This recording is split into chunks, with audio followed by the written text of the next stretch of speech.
Yeah, go on. Haason Reddick's still not in the Jets building. Is he still not? Nope. If he sits out the whole season, how much do you reckon he's going to lose? I have no idea. He's fined $100,000, did he? Roughly $8 million he will lose if he stays out the whole season. Is he just not showing up? Yeah, he's just not going in.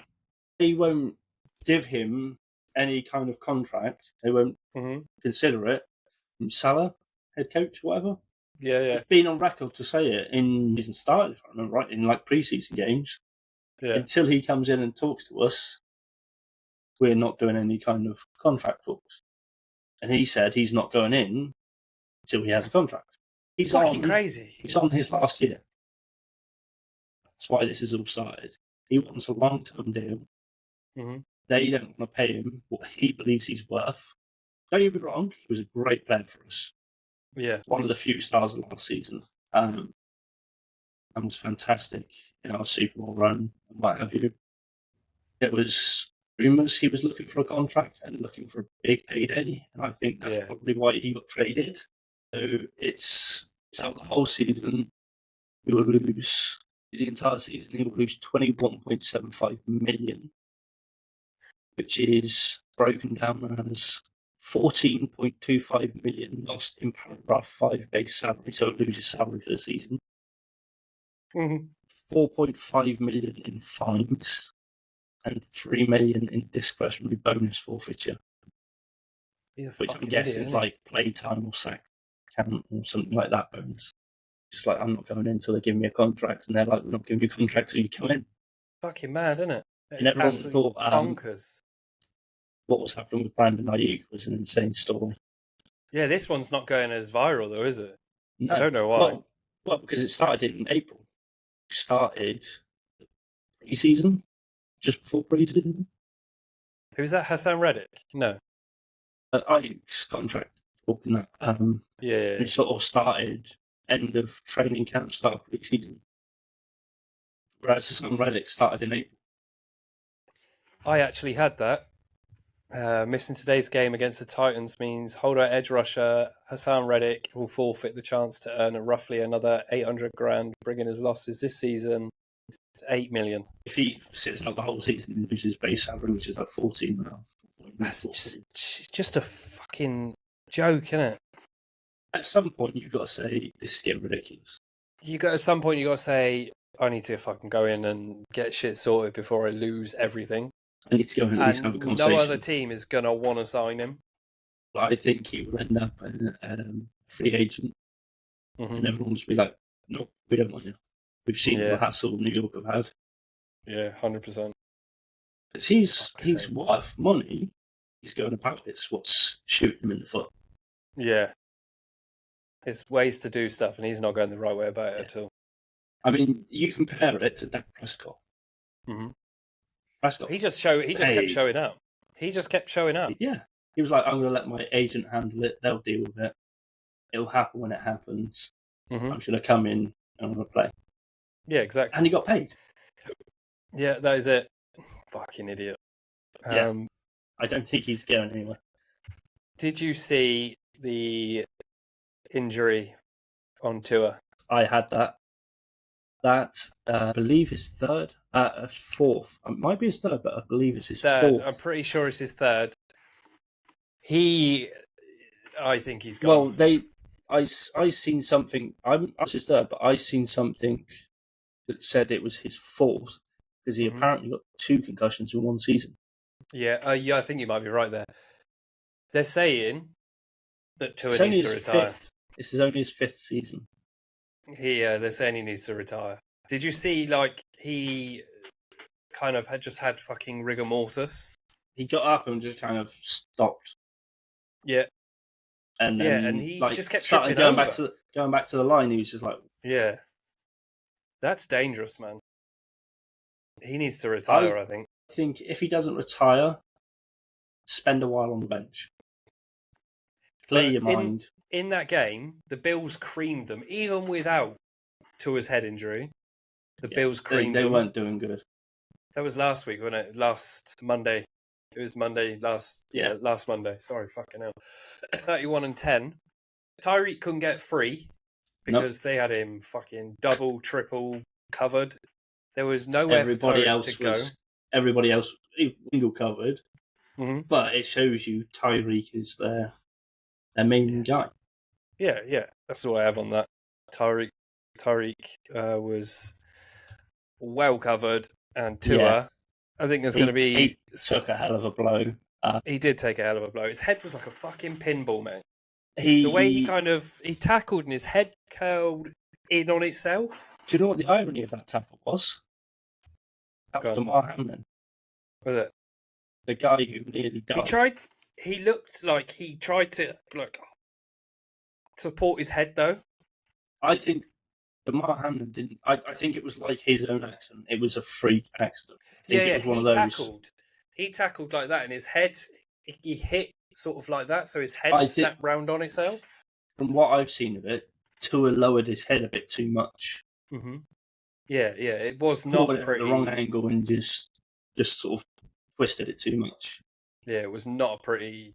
And then I think the fatal blow was when his hands down here like this, like trying to catch his head.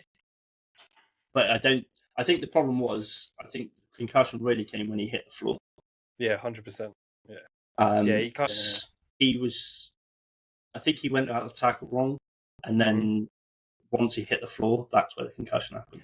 QBs aren't taught to tackle; they're taught to slide. I don't know why he done that. That's what I'm saying. He shouldn't have.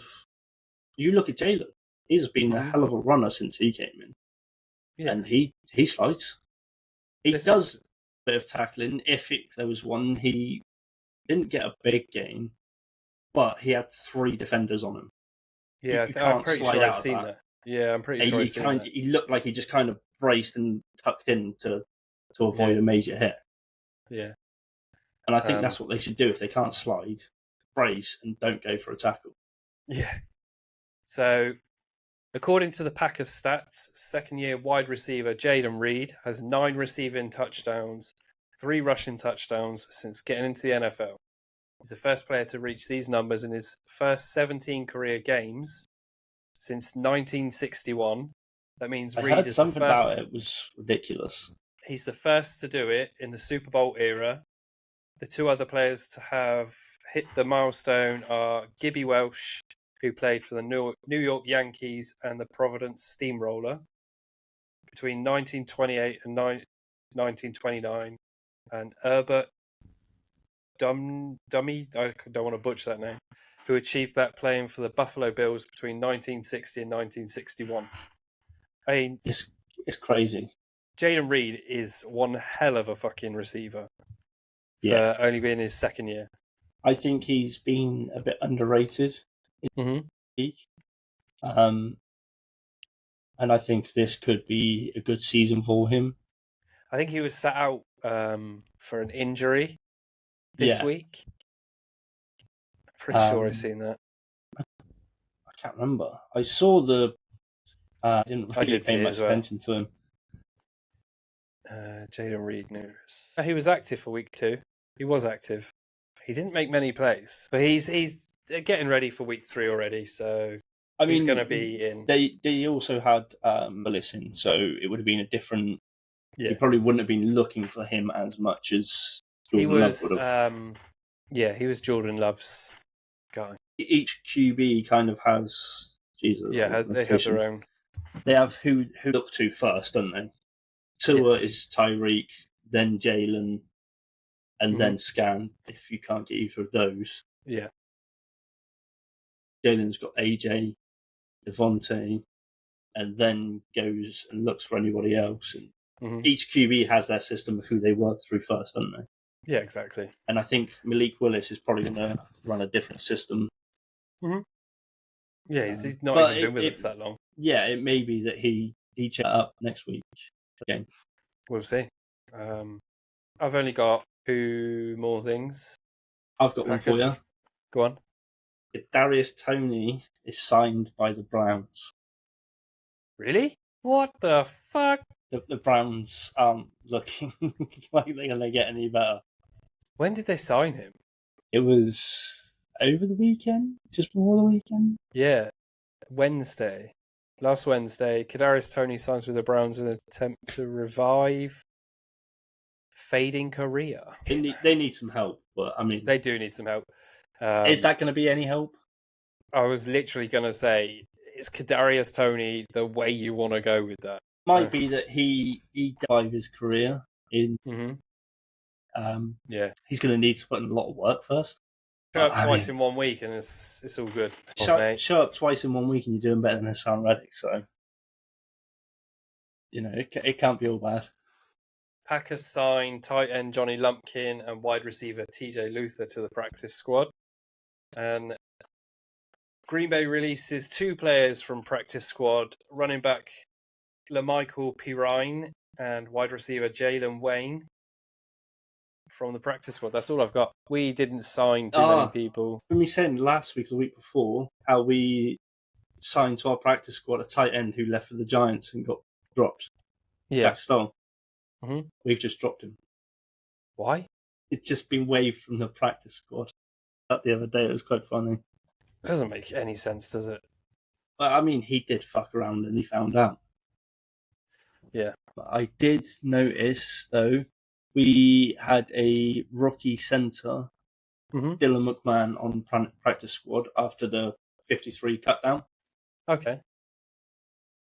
Kept him on the practice squad, which I think if they're on the practice squad, you're free to for other teams and stuff. The Rams took him.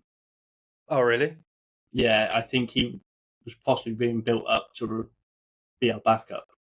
The Rams came in and swooped him off our practice squad. Well, I mean, your centre's pretty good anyway, so... Jergy, yeah. I mean, his nickname's Beefy Jergy. Yeah. I don't think he's going to go anywhere anytime soon. No, but if he gets injured... Do you not have a backup now? I think we do, but I think the other problem is he's currently playing guard. Check. Because that's what quite often happens with your backup centre is you put him in at guard if he's not in the active spot. So he's Jurgen's the only one listed as centre/guard. Which is listed as guard/centre or vice versa. So they've just lost our backup centre. So I just typed into Google NFL news for today. Yeah. And it's the BBC have put Cowboys, Ravens and 49ers lose on NFL Sunday of Shocks.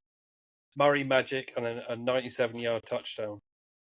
I'm telling you, Kyler Murray is MVP material. No team has looked better than the New Orleans Saints. I've just got a notification placing Tua on injured reserve. Yeah, it's what they've got to do, isn't it? They would last couple of seasons they've just put him in concussion protocol, so it's like 14 days I think, and he comes back. But obviously IR is about a month before you can come back. He needs it.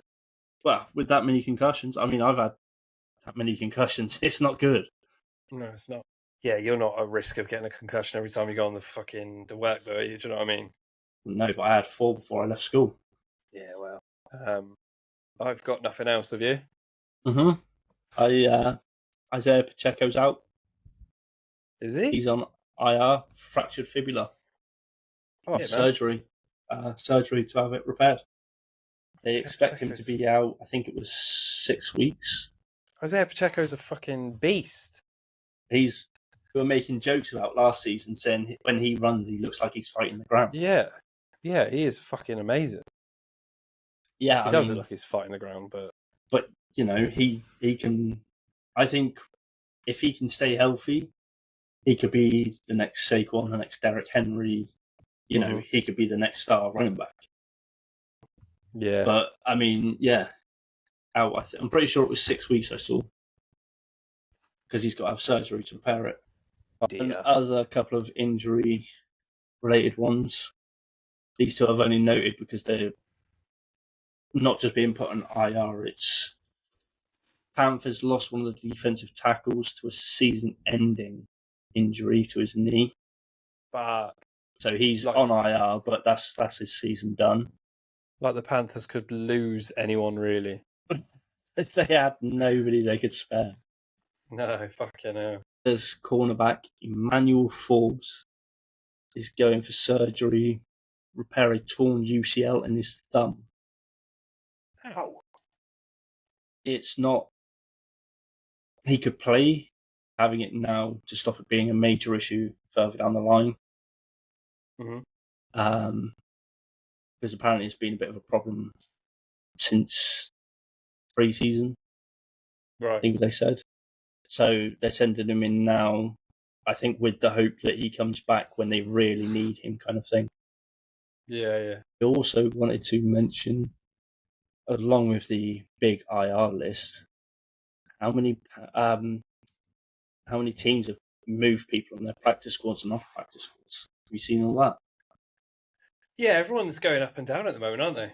I've had notifications every day for the last 2 weeks about this team and that team moving so and so off their practice squad and these on their practice squad, and everybody's Hackers do it moving all the people time. around. We don't bring them up to starters or take them off the practice squad. We take people onto practice squad and then let people go off the practice squad. We don't seem to move them. There's a lot of people going between active roster and practice squad at the moment. It is the second week. It is. It's finding their footing. I think it's where they've brought in a lot of new players to some of these teams. Mm-hmm. And they're trying to find who could possibly replace them should there be an injury or whatever. And there's been so many injuries. I mean, the Rams lost like 11 or 12 of their players, so they've got to get some more players from somewhere. Fucking destroyed. Yeah, I mean, it's been ridiculous. The injuries, the practice squad moves. It's been a lot of moving around. Well, hopefully it pays off for everyone in the end. I mean, who knows? It's too early, I think, in the season to tell. Yeah, we've made our playoff picks and regret it already. If regret it's the right way to say it, I think those teams that we picked could, at least the NFC picks, are all still contenders. Maybe not the Bears. Get their shit together, no. But, I mean, who else did we have on there? On the NFC? Cowboys. Packers, Eagles, Bears, Lions, 49ers, Vikings, Cowboys. So out of all of them, it's maybe not the Bears. Yeah. Do you know what I mean? The others, I think, still have a good case for at least playoff. Yeah, and then AFC is Kansas, Ravens, Texans, Bengals, Bills, Jags. If I was going to knock anyone off now, it would be Jags and Bears. Jags and Bears, yeah. I think they're the two that are, at the moment, looking bad. Mm-hmm. But it's week 2. They could still get the shit together. Bears, I'm not holding out any hope for. I think Bears are lost. Somebody else is going to fill their slot. Yeah. I think who's in the NFC that could? Just looking at that now. I think Saints or Cardinals. I was going to say, I think Cardinals or Saints are probably going to be 2 current contenders. Mm-hmm. Really didn't expect the Saints anywhere. No, I didn't. No. To be honest. The Saints are 2 for 2 so far. Yeah. Saints were going to be possibly just essentially where the Bears are right now. Yeah, and the Cardinals are 1-1. So if you were to pick out the 2, going off win-loss, I would say Saints. Going off win-loss, yeah, you're looking at the Saints. The Saints creamed both teams like a lot as well, the last 2 games. Yeah, it wasn't like a little bit. I mean, if you look at the division standings, the Saints are on top of the NFC. Yeah, exactly. NFC North, Vikings are top. They're 2 for 2. Yeah. NFC West, Seahawks 2 for 2. Yeah. And NFC you got our East. shit show, which is we've NFC all got East one. is, except the Giants, who are 0. 0 for 2. The Giants are going to sit most of the season, I think. That's where they've sat for the last 14 seasons. 13 seasons, I believe. They haven't taken the division since 2011, I believe. Yeah, well, I think it was when Eli was still in. Eli Manning. Yeah, I think so. Who shows you how bad they've been recently, really. Yeah. Eli hasn't played for quite some time. No, it's been a long time, hasn't it? I AFC's believe, looking yeah. saucy. When you look at AFC South, Texans are the only team that's won a game, and they've gone 2 for 2. I mean, took that division last year. Yeah. It's the other 3-4 divisions, and it's a bit more of a race between some of them. Yeah, Chargers, Chiefs, 2 for 2 each. Yeah, Raiders got one. Broncos. And you look at the North, Steelers 2 for 2, Browns 1-1, Ravens and Bengals have both lost. I would not have called that in a million years for the North. No. But if you look both got decent QBs. Yeah, they're supposed to be really good teams. But you look at the AFC East, 2 for 2, and then Patriots, Jets, and Dolphins are all 1 for 1. 1 for 2. I think that's going to be a race for who comes second in that division. Yeah, definitely. I think there's going to be any doubt unless anything serious happens, I think the Bills have got that division again. I think the Patriots could come out better than they did last season. They looked a lot better in their last game. Mm-hmm. Apart from the Panthers, the only team that aren't going to be at the bottom again are going to be back there, but I don't think Patriots and Cardinals are going to be so far down.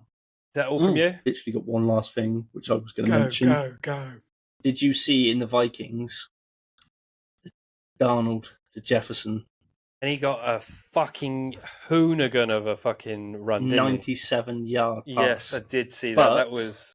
They estimated, because he zagged across the field trying to avoid the defenders, then Jefferson run like 114 yards. He's fucking good. He is really good. They just couldn't keep up with him. But did you see the clips, the social media clips afterwards in the last couple of days? No. Of the ref keeping up with them? No.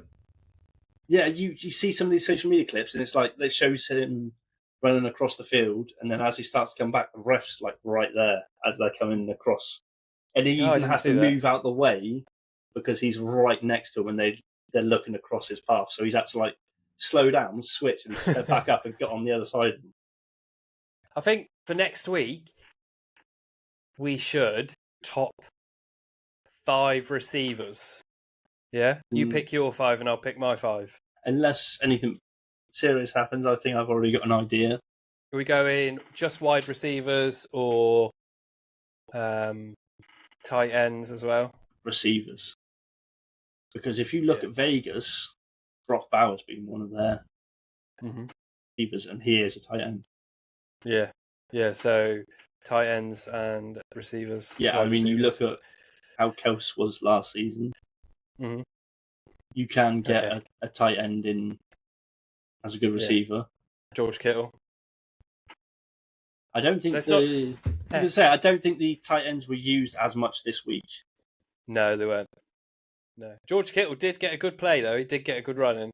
But I'm pretty sure George Kittle and Nick Bosa were out for a couple of plays, a couple of drives. There was quite a few big names that didn't start games this week. Our star defensive tackle, Jalen Carter, wasn't in the whole first quarter, I believe. And he's one of your star tackles. To be out for that long, that's what we'll do, we'll build our dream team week by week. And we'll start with receivers this week. For next week, we'll just do offense. Build our dream offense. To do as a whole, like you've got to choose 3 receivers, but do you want to pick between receivers and tight ends, or do you want to do 2 receivers and a tight end? Yeah, do receivers and a tight end. I mean, there's games I've seen where they've used no tight ends and had 3 receivers. Mm-hmm. There's been games where I've seen 1 receiver, multiple tight ends, and they just switch it up. And well, we're just coming with 5 receivers being tight ends and receivers. Fucking hell, and then just see what we can do with that. Yeah, we'll pick our top. But I think because you get 1, 2, 3, 4, 5 guards, running back, you can have 11 men on field. Mhm. So that gives you another 4. So you could do 3 receivers and a tight end, or you could do 2 receivers, 2 tight ends. Yeah, man. Yeah, we'll work on that. Right, that's me done. I'm out. Yeah, I'm out. I'll see you later. Peace.